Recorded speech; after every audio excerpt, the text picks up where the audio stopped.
There are several types of polymer clay, and what I use are three kinds. There's Fimo soft, which is a kind of good for beginners because it truly is soft.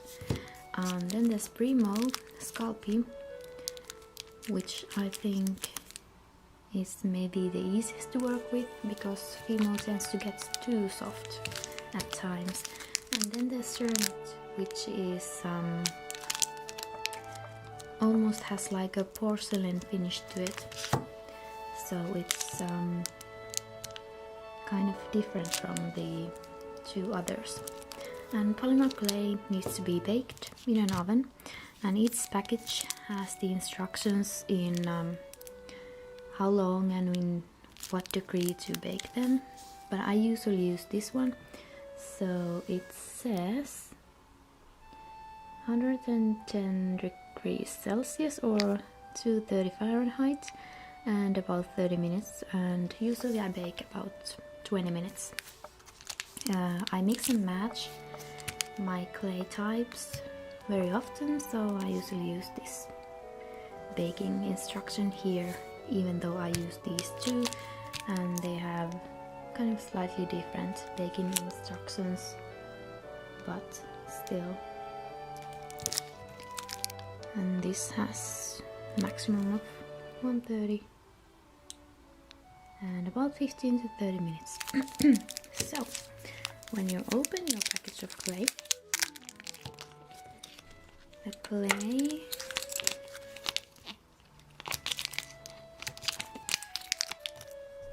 tends to be a bit hard, so what I do, I squish it a lot like this, and then I just roll it in my hands and squish again and roll it again, so it becomes soft and easy to use.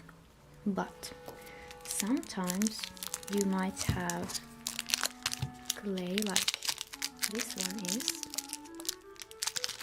where the clay is very hard even though it's in a package, and when you use it, it tends to crumble into pieces and you're like, you can't use this. Well, you can, you just need to squish it, roll it, squish it, and this takes time, especially if you're using a lot of clay, but eventually it starts to get a bit softer and easier to use.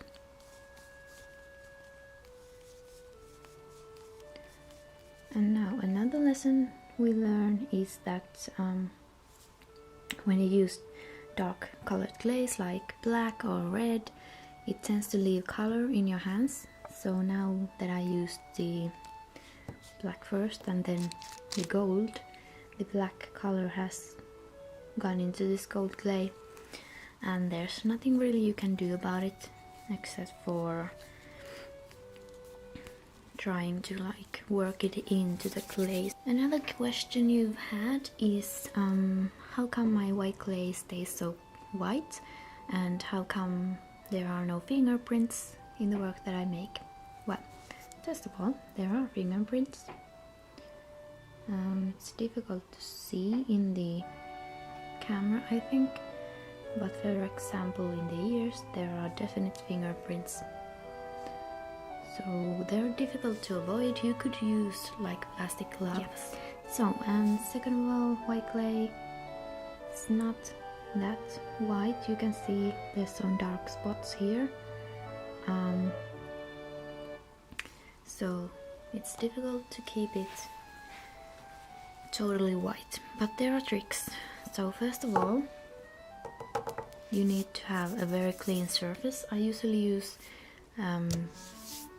like printing paper, just very clean paper. Second of all, when you make, for example, when I made this, I first sculpted the white parts, And last I sculpted the pink parts, because if you make the pink parts first,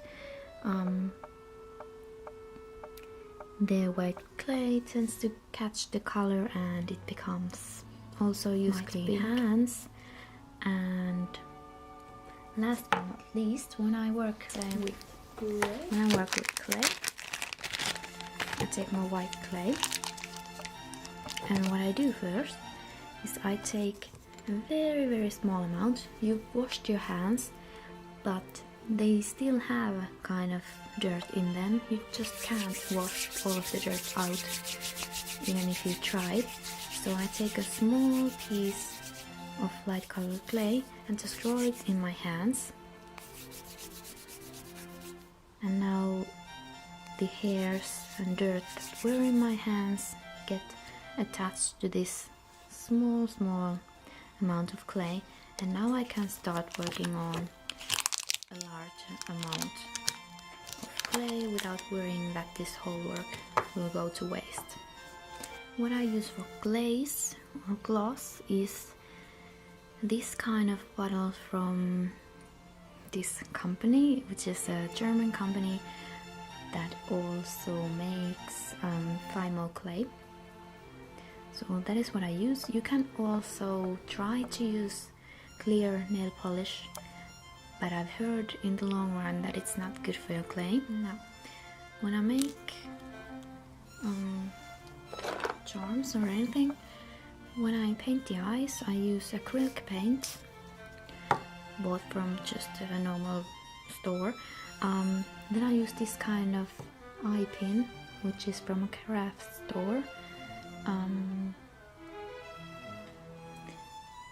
It's long, and the other end is kind of small, and the other end is like in a nail, so it's big. So I just dip it into some paint and dot the eyes and details. And when I make charms like this one, there is this is called an eye pin that I cut a bit and then just stick it to the clay when it's still soft, and then I bake it all together, and then you can attach these kind of cell phone strings to it. You can get liquid clay.